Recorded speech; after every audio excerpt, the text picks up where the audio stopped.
Hello students, आज के इस वीडियो में बात करने वाले चुंबकीय क्षेत्र के एक इम्पॉर्टेंट डेरिवेशन जिसमें हमें अक्षीय स्थिति में किसी चुंबक का चुंबकीय क्षेत्र का व्यंजक प्राप्त करना है।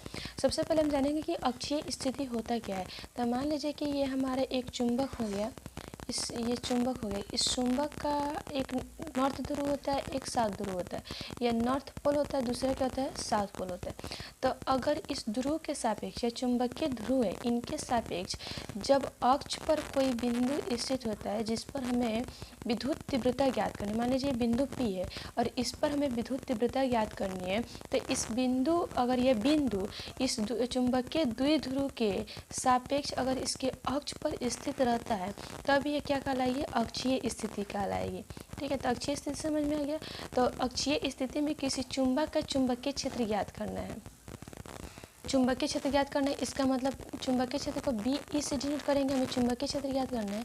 तो इस अक्षीय स्थिति है ना, तो इस एक चुंबक लिए जिसके अक्ष पर एक बिंदु P रख दिए। अब इस बिंदु P की अगर ये उत्तरी ध्रुव है, इसके अनुदिश अगर इस पर देखा जाए चुंबकीय क्षेत्र, तो इसके आगे की दिशा में यहाँ पे होगा, तो जिसको हम क्या मानेंगे, N, यानी BN चुंबकीय क्षेत्र इसका क्या हो जाएगा, बी होगा। क्योंकि हमें पता है ना कि जो चुंबकीय क्षेत्र होती है वह उत्तरी ध्रुव से उत्पन्न होती है, दक्षिणी ध्रुव पर समाप्त होती है, जिसके कारण इस बिंदु पर जो लगने वाला चुंबकीय क्षेत्र होगा इस बिंदु के ही दिशा में होगा, जो P है उसी के दिशा में होगा। जब इसके कारण अगर चुंबकीय क्षेत्र निकालते हैं तो इस पर क्या आती है, आके समाप्त होती है, तो ये क्या करेगा, विपरीत दिशा में इस पर लगेगा। तो यहाँ पर BS हो जाता है, हो गया। तो इसकी जो दिशा हो गई दक्षिणी ध्रुव के कारण इस पर विपरीत दिशा लगी, जबकि उत्तरी ध्रुव के कारण इसकी दिशा इस बिंदु P की दिशा में ही इस पर चुंबकीय क्षेत्र उत्पन्न हो रहा है। तो ये अक्षीय स्थिति हो गई। और हमें पता है कि जो द्विध्रुव होती है उसकी लंबाई क्या होती है, 2L होती है। द्विध्रुव की लंबाई 2L होती है। तो अगर यहाँ पे एक बिंदु O मान लेते हैं तो ये इसकी दूरी L और इसकी दूरी क्या हो गई, L हो गई, यानी 2L है। तो इसको दो बराबर भागों में हम बांट दें बिंदु O से। तो अगर उत्तरी ध्रुव से इस बिंदु P की दूरी देखा जाए तो यहाँ तक मान लेते हैं कि ये जो O है ना, तो वहाँ से इस बिंदु P की दूरी हम R मान लेते हैं। तो क्या मान लिए हम, R। बिंदु O से जो P की दूरी हो गई वो R हो गई। तो अगर ये यहाँ से उत्तरी ध्रुव से अगर बिंदु P की दूरी हम लेते हैं तो कितना हो जाएगा, R माइनस एल हो जाएगा। क्या हो गया, R माइनस एल, यानी टोटल दूरी यहाँ से यहाँ तक देखा जाए तो R है, तो एक्स्ट्रा यहाँ तक L हमारा बच जाता है। तो अगर टोटल में से अगर L घटा देते हैं, ये टोटल R हो गया, और इसमें से L को घटा देते हैं तो यहाँ से यहाँ तक की दूरी निकल गई। और वहीं दक्षिण ध्रुव से अगर हम दूरी निकालें तो दक्षिण ध्रुव से हमारी दूरी क्या आ जाएगी, तो दक्षिण ध्रुव से दूरी हमारा R प्लस क्या आ जाएगा, L आ जाएगा। ये टोटल यहाँ से यहाँ तक R है और एक्स्ट्रा यहाँ पे L है ना, तो L इसमें क्या आ जाएगा, प्लस हो जाएगा। तो यहाँ पे दूरी हमारी निकल गई। तो सबसे पहले हम इसके लैंग्वेज के बारे में लिखेंगे, तो गणितीय गुणांक का व्यंजक प्राप्त करते हैं। तो लैंग्वेज हमें देखिए क्या आता है। तो लैंग्वेज में क्या लिखेंगे कि माना कि NS एक चुंबकीय द्विध्रुव है जिसकी लंबाई क्या है, 2L है।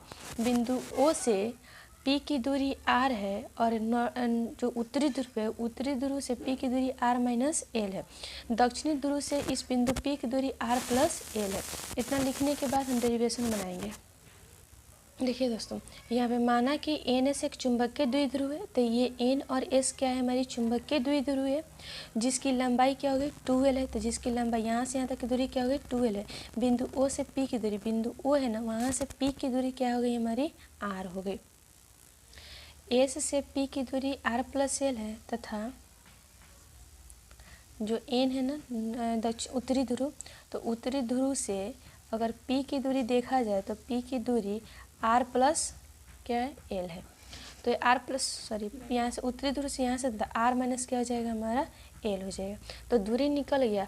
अब एकांक ध्रुव के कारण, एकांक द्विध्रुव के कारण चुंबकीय क्षेत्र की जो तीव्रता होती है वह हमारी होती है 4 पाई, क्या होता है, 4 पाई।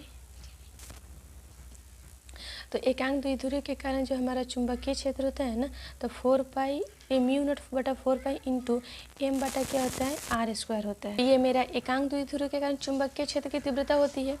तो इसी का फॉर्मूला लगा के हम क्या करेंगे, इस पर कुल चुंबकीय क्षेत्र निकालेंगे। तो एकांक द्विध्रुव के कारण हो गया। तो अब यहाँ पे उत्तरी ध्रुव के कारण इस बिंदु पर चुंबकीय क्षेत्र, फिर उसके बाद दक्षिणी ध्रुव के कारण इस बिंदु पर चुंबकीय क्षेत्र निकालेंगे। तो उत्तरी ध्रुव के कारण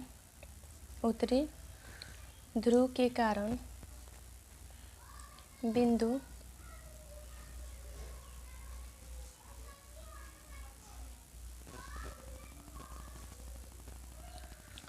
तो उत्तरी ध्रुव है ना, तो इसको हम क्या लिख सकते हैं, बी एन लिख सकते हैं। तो इसके कारण चुंबकीय क्षेत्र में क्या होगा, तो म्यू नॉट बटा 4 पाई गुना एम बटा क्या हो जाएगा, यहाँ पे एम और बटे में आर स्क्वायर है। तो उत्तरी ध्रुव के लिए हमारे दूरी जो होती है ना कितना है, आर माइनस एल है। तो इसके जगह पर लिखेंगे आर माइनस एल का लिख दिए ए स्क्वायर। इसको समीकरण क्या मान लेते हैं, एल। उसके बाद दक्षिणी ध्रुव के कारण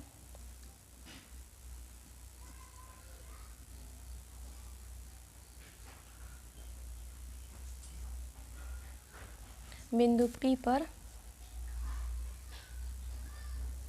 चुंबकीय क्षेत्र, तो इसको दक्षिणी ध्रुव है ना, तो इसको बी एस मानते हैं, ठीक है।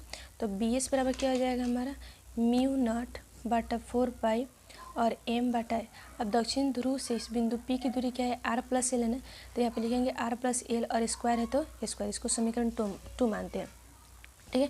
अब कुल हमको क्या चाहिए, कुल चुंबकीय क्षेत्र चाहिए।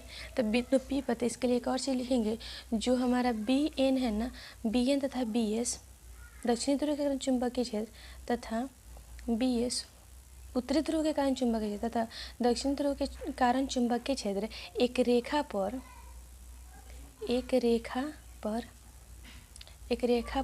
विपरीत दिशा में कार्य करती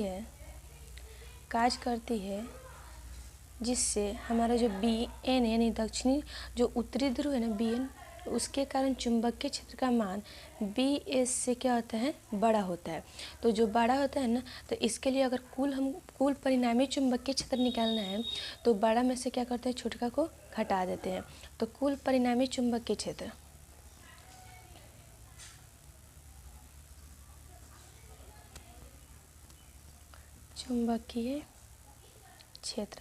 तो इसके लिए परिणामी चुंबकीय क्षेत्र बी ई लिख देते हैं। तो हो जाएगा हमारा B N minus B S, ठीक है। तो समीकरण 1 तथा 2 से बी एन और बी एस की वैल्यू डाल देंगे। तो हमारा आ जाएगा म्यू नॉट बटा 4 पाई एम बटा आर माइनस एल का स्क्वायर और माइनस, उसके बाद यहाँ पे क्या बी एस का वैल्यू रखते हैं। तो म्यू नॉट बटा 4 पाई इंटू एम बटा क्या आ जाएगा, आर प्लस एल का होल स्क्वायर। अब इसमें हमको कुछ कॉमन करने वाला, तो इसको क्या करते हैं, हम कॉमन कर लेते हैं। तो यहाँ पे कॉमन हमारा हो जाएगा म्यू नॉट बटा 4 पाई और साथ में एम क्या आ जाएगा कॉमन, और इसमें बच गया 1 बटा आर माइनस एल का होल स्क्वायर और माइनस 1 बटा आर प्लस एल का होल स्क्वायर। इतना बच गया हमारा। यहाँ से क्या करेंगे, एलसीएम लेंगे। तो म्यू नॉट एम बटा क्या हो जाएगा 4 पाई और इसका स्क्वायर हो जाएगा आर प्लस एल का होल स्क्वायर और माइनस आर माइनस एल का होल स्क्वायर। और यहाँ पे आपका एक फार्मूला लगा, जैसे ए स्क्वायर माइनस बी स्क्वायर बराबर होता है ना ए प्लस बी, और यहाँ पे ए माइनस क्या होता है, बी होता है ना। तो इसके अंदर हम क्या लगाएंगे, फार्मूला लगाएंगे, इस दोनों के बीच में R square minus L square और इसका क्या कर देंगे, होल स्क्वायर कर देंगे। अब यहाँ पे R plus A plus B का होल स्क्वायर रखेंगे।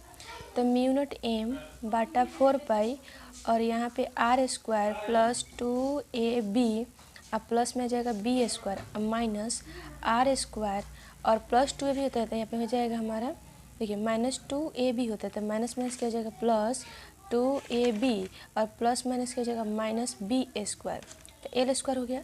और बाटा में आ जाएगा हमारा R square minus L square का होल स्क्वायर। ये प्लस माइनस वाला क्या हो जाएगा, कैंसिल हो जाएगा। अब इसके आगे बनाते हैं। तो यहाँ पे हमारा क्या हो जाएगा, म्यू नॉट एम बटा 4 पाई और यहाँ पे 2 और 2 क्या हो जाएगा 4 आर एल बटा R square plus R square minus L square बटा होल स्क्वायर।